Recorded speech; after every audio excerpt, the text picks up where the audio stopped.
વેદના સાંભળો સાંભળો સાંભળો પહેલગામ આતંકી હુમલા બાદ દેશના લોકોમાં બારોબાર રોષ છે। સરકાર પણ પાકિસ્તાની અને બાંગ્લાદેશી લોકોને શોધીને ઘર ભેગા કરી રહી છે। ત્યારે બધાની વચ્ચે ભારતમાં વસેલા પાકિસ્તાની હિન્દુઓ ચિંતિત છે। પાકિસ્તાનમાંથી વેદના સહન કરીને ભારતમાં વસેલા લોકો હવે ફરી પાકિસ્તાન જવા માંગતા જ નથી। ત્યારે શું છે ભારતમાં વસેલા પાકિસ્તાની હિન્દુ લોકોની વેદના? આવો જોઈએ, જાણીએ, સમજીએ।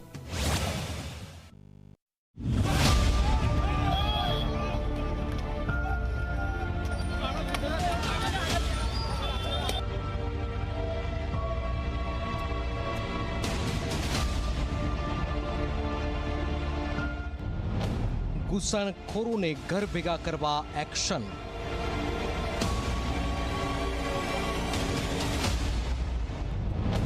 હિન્દુ શરણાર્થીઓની એક જ માંગ। અમે તો રહેવા માટે આવ્યા હતા, વાપસ નથી જવાનું। મોત આપી દો, પરત ન મોકલો। શ્રી નરેન્દ્ર મોદી એક વિનંતી કરી છે, અમારે ભારતમાં રહેવા દેવાય।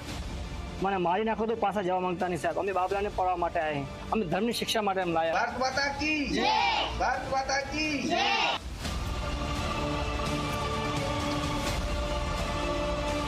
હિન્દુસ્તાન માટે પોતાનો દેશ પ્રેમ બતાવવા બાળકો ભારતીય નહીં પરંતુ પાકિસ્તાની છે। આ એવા હિન્દુ લોકો છે કે જેઓ પાકિસ્તાનમાં અનહદ યાતના વેઠીને પોતાના સારા ભવિષ્ય માટે ભારતમાં આવીને વસ્યા છે। તે સહિત ગુજરાતમાં પોલીસ પાકિસ્તાની અને બાંગ્લાદેશી લોકોને શોધીને તેમના દેશ પરત મોકલી રહી છે। ત્યારે પાકિસ્તાન છોડીને ભારતના શરણાર્થી બનેલા આ હિન્દુ નાગરિકો મોદી સરકારને બે હાથ જોડીને ભારતમાં જ રાખવા માટે આજીજી કરી રહ્યા છે। મહેસાણાના લાખવડ, ઇન્દિરાનગર અને પુક્સમાં અનેક પાકિસ્તાની હિન્દુ લોકો વસવાટ કરી રહ્યા છે, જેમાં 50થી પણ વધુ પરિવારોમાં 700થી પણ વધુ પાકિસ્તાની નાગરિકો છે। આ એવા લોકો છે કે જેઓએ પાકિસ્તાનમાં અનહદ યાતનાઓ વેઠી છે, જેથી હવે તેઓ મોતને વાલું કરશે પરંતુ પાકિસ્તાન પાછા નહીં જાય તેવી વાત કહી રહ્યા છે।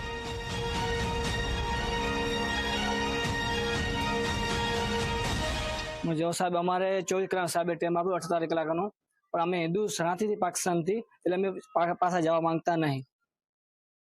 એના કારણે અમિત શાહ અને શ્રી નરેન્દ્ર મોદી એક વિનંતી કરી છે, અમારે ભારતમાં રહેવા દેવાય। મને મારી નાખો તો પાછા જવા માંગતા નહીં સાહેબ। અમે બાબલાને પડવા માટે આવ્યા, અમે ધર્મની શિક્ષા માટે એમ લાયા। અમને કેમ કે આપણા પાકિસ્તાનમાં કશું આપણો ધર્મ છે નહીં, એના માટે અમે ધર્મની શિક્ષા માટે લાયા। કેમ કે ધના ધર્મ તથા સુખ આપણે ધર્મ વગર મળે નહીં, એને કારણે બાબલાને શિક્ષા માટે અમે લાયા અહીં। અમારો જન્મભૂમિ પાકિસ્તાન છે, પણ અમે આ કર્મભૂમિમાં આવ્યા છીએ, અમારે રહેવા દેવાય।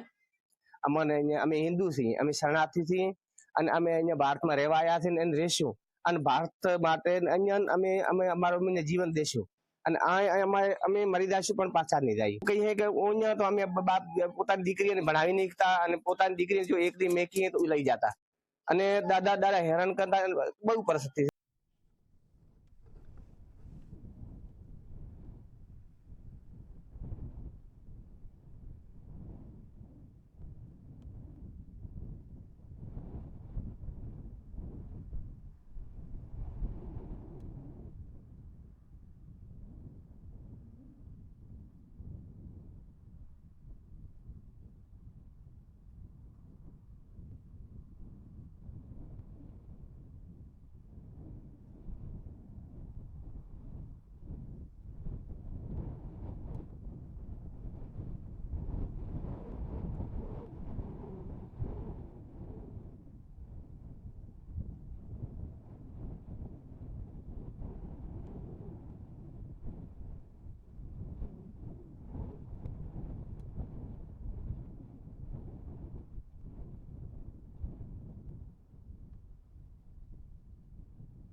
होटल में जाते थे तो लोग हमें एक प्लेट में खाना नहीं देते थे, हमारे स्कूल में अलग बिठाते थे, बोलते थे कलमा पढ़ो तब जाके तुम्हें साथ में बिठाएंगे। मैं दोस्तों के घर पे जाती थी, वो हमें कहते थे तुम बुर्खा पहनो, अच्छे से रहो, ये मुस्लिम टाइप हमारी तरह रहो, कलमा पढ़ो, ये सब करो, मस्जिद जाया करो, ऐसा बोलते थे हमें। और बोलते थे हमारा कोई बाल नहीं काटता था, बोलते हिंदू हो, हिंदू से हम दूर रहते हैं। स्कूल में हमें कभी साथ में नहीं बैठाया, अगर हमारे 99% भी आए ना तो भी हमें रैंक नहीं दिया जाता था, बोलते थे तुम हिंदू हो, तुम्हें रैंक नहीं मिलेगा। उसके बाद हम इंडिया आ गए। फ्रीडम नतो, अमारी लेडीज ने फ्रीडम नतो। गुजराती जो रिच्युअल कल्चर है, गरबा होय के दिवाली होय के होली होय, एनी बधी जे प्रक्रिया दे मनायानी सेलिब्रेशननी एना बधा माथे अमारो एक क्वेश्चन मार्क हतो। એટલે અમે સારું ના સમજ્યું અને અમે અમારા નવી જે જનરેશન હતી એનું ફ્યુચર ના સારું જોયું, એટલે અમે અહીં આવી ગયા। અમારો સપોર્ટ એ છે કે જે બી થાય છે તો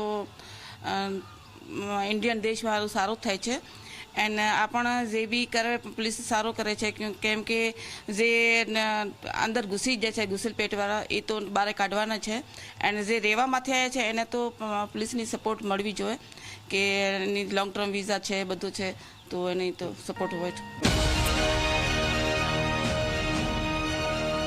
આ એવા શરણાર્થીઓ છે કે જેઓ ભારત પાકિસ્તાનના ભાગલા સમયે પાકિસ્તાનમાં રહી ગયા હતા, જે બાદ તેઓ હિન્દુ હોવાથી તેમના પર અનેક યાતનાઓ ગુજારવામાં આવી છે।